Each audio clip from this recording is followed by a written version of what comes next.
Today we're going to talk about ghost stories in Hawaii.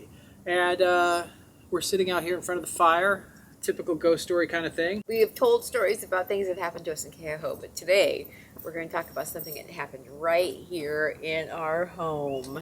It all started in the fall of 2021 when one night our cat at midnight started yowling and we couldn't figure out what was wrong with her. So what happens is I said, what's going on? This cat's, pacing back and forth and not going to sleep. And this is a cat that usually sleeps through the night. It's our Siamese cat. And usually not a problem. And so I said, what's going on? So I went out with her and I went out into the living room and I laid down on the couch and she immediately jumped in my lap and went to sleep. No problems whatsoever. So I thought, well, maybe she's kind of anxious. So I slowly put her down on the couch, went back to bed, and then she came back in and followed and then proceeded to essentially do laps in the room and meowing at us and meow, meow, meow. It just would not go to sleep. So we're like, oh, that is really strange. So I went back out to the living room again. Cat went right to sleep again. So I'm like, that is weird. So. But that lasted for weeks. And it would go, it would take me, I'd be 3 and 4 hours up every night, dealing with this. And I was trying to figure out what is going on. And there was also kind of an eerie sound, not a sound, but a feeling in the room that was taking place. So it just was like, there was something that was there that was causing this cat to be uncomfortable. And again, we've had this cat for almost 3 years. We had never had a problem with it like this. So that's where the problem started. Right. And we also knew that our cat probably had like something. It seemed as if she was seeing something that we couldn't see. And at first we thought maybe it was night marchers. And if you're familiar with Hawaiian history and culture, the warriors were left here after they passed away to guard the land. And we were thinking that maybe they were walking through the path at midnight through the home, but that wasn't it. Yeah, so this sort of continued on, and we're talking at least a couple months. Yeah, this went on and on every single night, you guys. And it was hard. I don't know if you guys know anything about not sleeping, but it definitely starts to take it out of you after a while. And I would wake up at night and then look over and Eric wasn't in bed, and I'm like, oh my gosh, she's out there with the cat again. So the funny thing is that not only was the cat not sleeping, I was sleeping, but it was funny that Julie is still dead asleep during all of this. She didn't have any problem sleeping through most of it. Well, because it was like, meow, meow, meow. So I got kind of used to it, but it was very irritating, and we started to realize that we had to get some help. Right, and what was happening is there seemed to be parameters that this happened on, and it was always after midnight. It never happened. It was like it usually happened maybe 1 or 2 o'clock. We kind of would go, and then it would go to 4 or 5, and then it would everything would kind of go back to normal in the morning. Right, and the cat would sleep. And then the cat would come in the morning, go to bed, and everything was fine. And we're like, what is going on here?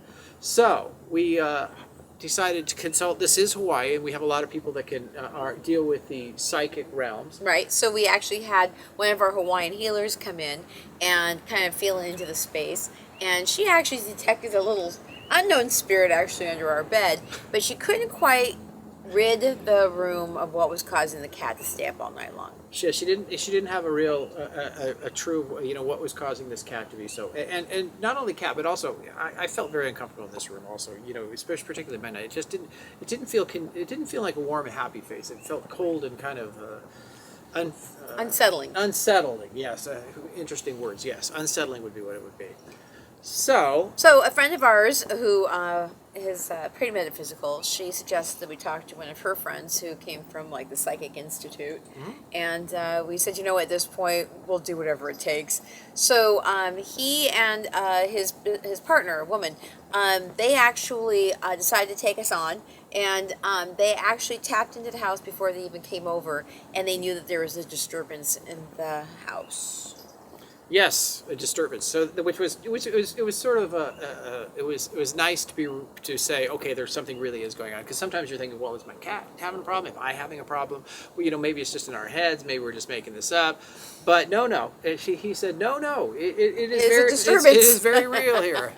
So then they came in and they assessed the situation, and he went room by room and he said, oh, your living room is great, the energy is perfect, and then there's another bedroom before we get to our room, and that room was perfect also, and then we get to our room and he's all, this room is not good, is what he said. And then he walked into my daughter's room too and said, I feel like I'm falling and I'm waiting for somebody to hold their hand out and save me from the energy in this room. And he said, I feel sick to my stomach. The energy is so horrible. This is my daughter living in this room. So Yeah, and she's been a little stressed out too. Yeah, so there's some anxiety going on there. He comes over to our room and he said, okay, I want you two to go out to the living room and we're going to work on this right now. Yeah. So we left and we went back to our bed out in our living room, and he comes out and what did he say? And he says, wow, it's sort of like there's a negative energy. So we were thinking, first of all, we were thinking it was some sort of ghost or something like that.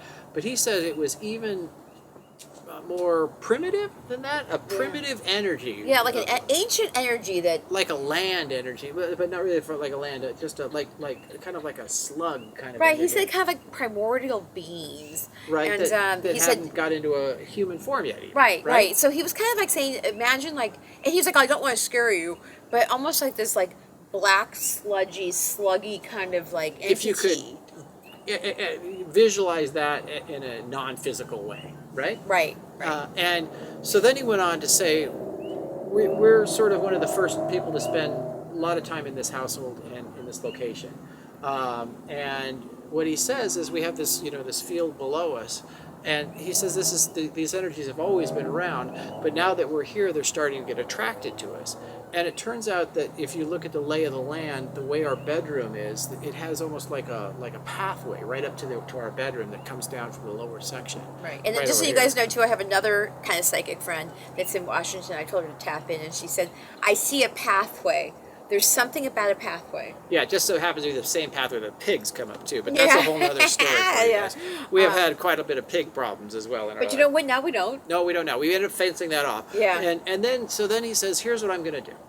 And he says, he goes... No, he didn't tell you what he was going to do. Oh, that's right. You're right. That's yep. right. So, He said, he's like, I just wanted you guys to know what's going on. And then he said, your family creates a light, and they're attracted to the light, and they're basically like little energy vampires. yeah, so you always kind of feel tired, right? And, Right. and you guys know we have a lot of energy, so it makes sense.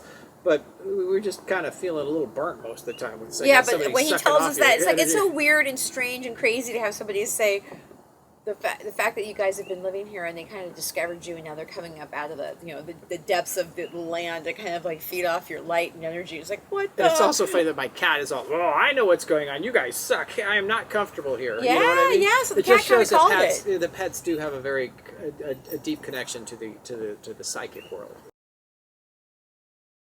This is Musubi. She is the psychic cat that we have there. So he said, you guys hang out here and we're going to like kind of take care of it. So then he goes and he does his thing with this woman, and then he comes back out and says, okay, you guys come to the bedroom and let's see if you can feel a difference in the energy. And so we walk in there, and I would like to say that I'm pretty sensitive to a lot of things. That's kind of why we're doing this video, and also why I'm able to perceive what's going on.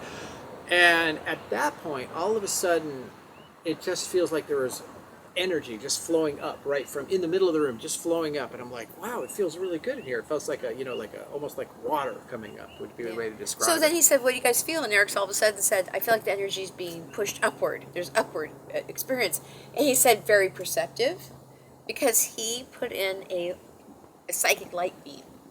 A column of light, right, would be the way to describe it. Yeah, and he basically said that these dark energy masses, if there was any humanity in them whatsoever, that they would feel kind of like called to this energy that was going up to kind of be released, to go up. Yeah, into to get off being stuck on the planet. You know what I mean? To be released into the ethereals instead of being sitting here on a in a sludgy field. manner.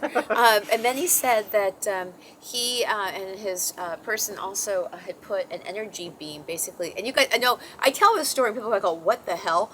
But it's true. So he put basically a psychic energy beam into the 2 acres below us, and he said that if these sludgy things in our bedroom and in Kaylin's room weren't being pulled into the lights in the bedroom, that they would then be drawn to the light that was basically coming out of the land next to us. Instead of coming up and being drawn to us, it would be like central almost like tricked or led into a new light system where they can like be over there, not in our home. And he said that would be sufficient. That would be sufficient. So what was interesting is, for all those disbelievers, they go, "Why? Yeah, sure. I know, I know, it's crazy. I know. We do understand it's crazy." So, but remember, I haven't been able to sleep in my room for approximately 3 months now, and for the last month, we moved our bed out to the living room. So there's some serious consequences here, of not being able to sleep, and it's been very uncomfortable. Yeah. I mean, we were talking about making my son sleep in there. He's another sound sleeper. We were talking about switching bedrooms, and he has a tiny room. So, so then they're done. We got done with it, and all of a sudden, things seemed to be Calm down a little bit. even Actually, you know what? Don't you before- remember this? yeah. The cats went crazy that night, just spinning themselves around in the okay. house, and so it was kind of like they almost felt that the energy had changed. Yeah, in they the were. house. The cats were not sad. They were like super happy, and they were super amped, and they were literally just running around all. And so I was thinking, oh God, One more problem. We've traded one problem for another. Yeah, And so I called the guy the next day because he asked me, he's like, "Oh, how did it go?" And I said, "Well, the cats were going nuts." He's like, "Oh, let me kind of tune.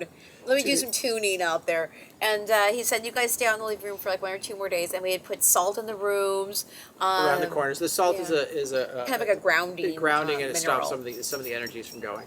So with that, after these cats were bouncing off the wall, they were just so energetic that day. And then the next day they started to calm down, and things slowly started to fit back. And it was midweek, so we didn't have time to go put all of our bed back. Our bed is a California King. Probably weighs 300 pounds by the time you get over there. This is not an easy project. But then we decided, okay, we're going to go for it. And we got our bed back in there. And I'll tell you, sleeping in your own bedroom is very... There's nice. There's It's a relaxing. beauty to it. We have a fairly large living room, but having a bed in the room is just not the same, especially when you're working 6 feet away from your own bed. It was just But nice the to guy have them had to watch a lot separated. of TV while we were in Yeah, bed. we don't have a TV in our bedroom, so it was nice to at least get some TV in there while we're doing it. But we got in there, and the first night, the cat slept all the way through the night. Life was good. Everything went back to normal. And it was just really reassuring to know that, that this could be that here's a problem that could be taken care of. And, and it was interesting for us just because we have a lot of friends that are in the psychic world that say, hey, we can fix this, we can get it done. But this was a tough problem, and and we went through three different people, and we kept asking people to help us, and it was we couldn't quite get the right answers to get this problem Right, fixed. and one of our friends who has helped us, you guys, seriously, in Hawaii, there's energy, they call them energy, all over. We actually had to have our condo cleaned through energetic experiences too, because the person who lived there before was pretty negative, so we cleared out the space. But that woman came and she said there's gamma rays or gamma radiation or something underneath our house on the left hand side, because there's a river running underneath our house, and she said it generates a kind of like an energy of itself with just water running underneath your house.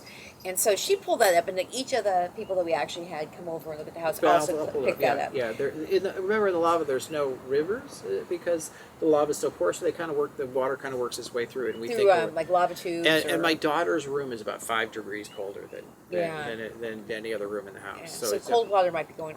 Obviously, it is going underneath the house. Yep. But the cool thing is that after this guy from the Psychic Institute of Hawaii, and we'll get you the name if you guys actually have some issues that you want to get cleared up too. The fact that the cat was sleeping, Eric was sleeping, I'm sleeping, the energy in the house completely changed. Yeah, it just made it a lot easier. great. We were able to get more things done and go out more and get things. It was just really pleasant.